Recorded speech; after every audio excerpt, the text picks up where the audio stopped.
Dosa dan penderitaan. Pada waktu itu datanglah kepada Yesus beberapa orang membawa kabar tentang orang-orang Galilea yang darahnya dicampurkan Pilatus dengan darah korban yang mereka persembahkan. Yesus menjawab mereka, "Sangkamu orang-orang Galilea ini lebih besar dosanya daripada dosa semua orang Galilea yang lain, karena mereka mengalami nasib itu? Tidak, kataku kepadamu, tetapi jikalau kamu tidak bertobat, kamu semua akan binasa atas cara demikian.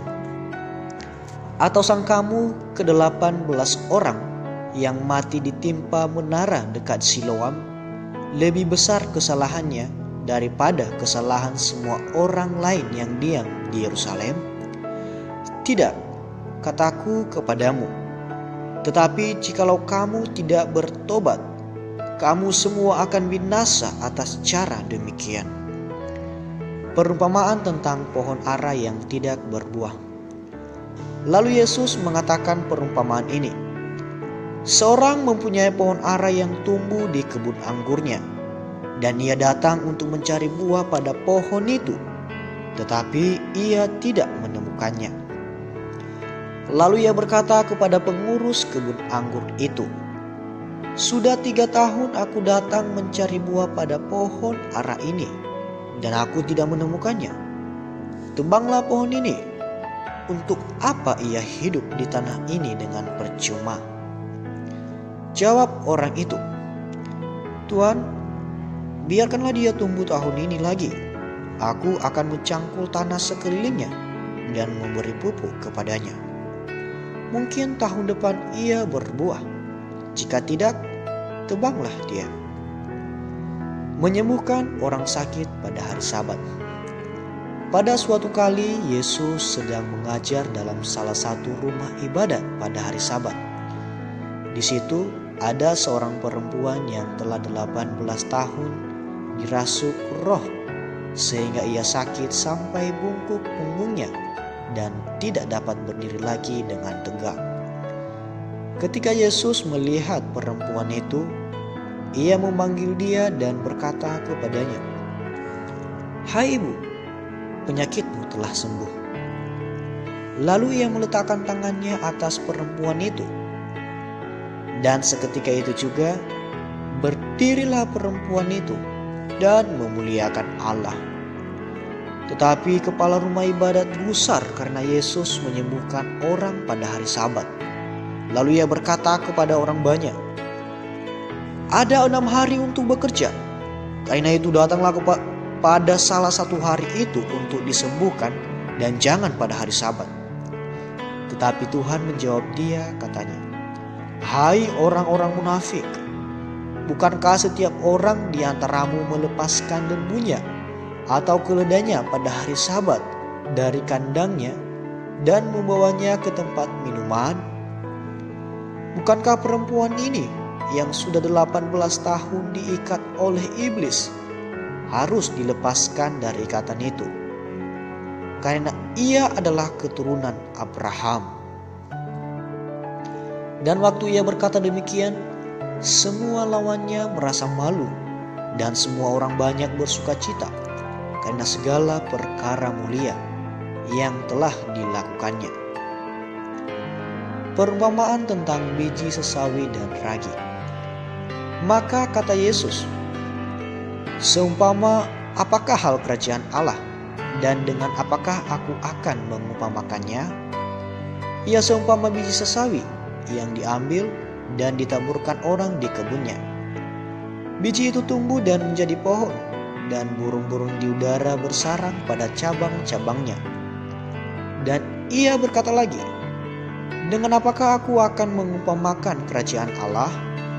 Ia seumpama ragi yang diambil seorang perempuan dan diadukan ke dalam tepung terigu 3 sukat sampai khamir seluruhnya.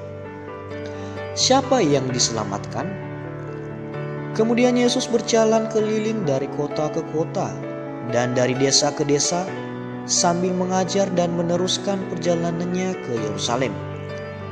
Dan ada seorang yang berkata kepadanya, "Tuhan, sedikit sajakah orang yang diselamatkan?" Jawab Yesus kepada orang-orang di situ, "Berjuanglah untuk masuk melalui pintu yang sesak itu. Sebab aku berkata kepadamu, banyak orang akan berusaha untuk masuk, tetapi tidak akan dapat. Jika tuan rumah telah bangkit dan telah menutup pintu, kamu akan berdiri di luar dan mengetuk-ngetuk pintu sambil berkata, 'Tuan, bukakanlah kami pintu.' Dan ia akan menjawab dan berkata kepadamu, 'Aku tidak tahu dari mana kamu datang.' Maka kamu akan berkata, 'Kami telah makan dan minum di hadapanmu, dan engkau telah mengajar di jalan-jalan kota kami.' Tetapi ia berkata kepadamu, 'Aku tidak tahu dari mana kamu datang. Enyahlah dari hadapanku, hai kamu sekalian yang melakukan kejahatan.' Di sanalah akan terdapat ratap dan kertak gigi, apabila kamu akan melihat Abraham dan Ishak dan Yakub dan semua nabi di dalam kerajaan Allah. Tetapi kamu sendiri dicampakkan keluar, dan orang akan datang dari timur dan barat dan dari utara dan selatan, dan mereka akan duduk makan di dalam kerajaan Allah. Dan sesungguhnya ada orang yang terakhir yang akan menjadi orang yang terdahulu, dan ada orang yang terdahulu yang akan menjadi orang yang terakhir." Yesus harus mati di Yerusalem. Keluhan terhadap Yerusalem.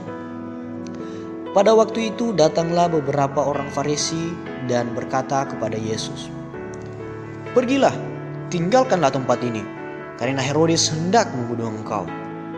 Jawab Yesus kepada mereka, "Pergilah dan katakanlah kepada si serigala itu, aku mengusir setan dan menyembuhkan orang pada hari ini dan besok, dan pada hari yang ketiga aku akan selesai.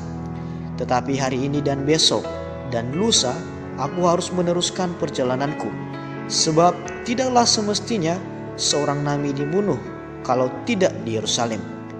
Yerusalem, Yerusalem, engkau yang membunuh nabi-nabi dan melempari dengan batu orang-orang yang diutus kepadamu. Berkali-kali aku rindu mengumpulkan anak-anakmu, sama seperti induk ayam mengumpulkan anak-anaknya di bawah sayapnya. Tetapi kamu tidak mau. Sesungguhnya rumahmu ini akan ditinggalkan dan menjadi sunyi. Tetapi aku berkata kepadamu, kamu tidak akan melihat aku lagi, hingga pada saat kamu berkata, diberkatilah dia yang datang dalam nama Tuhan."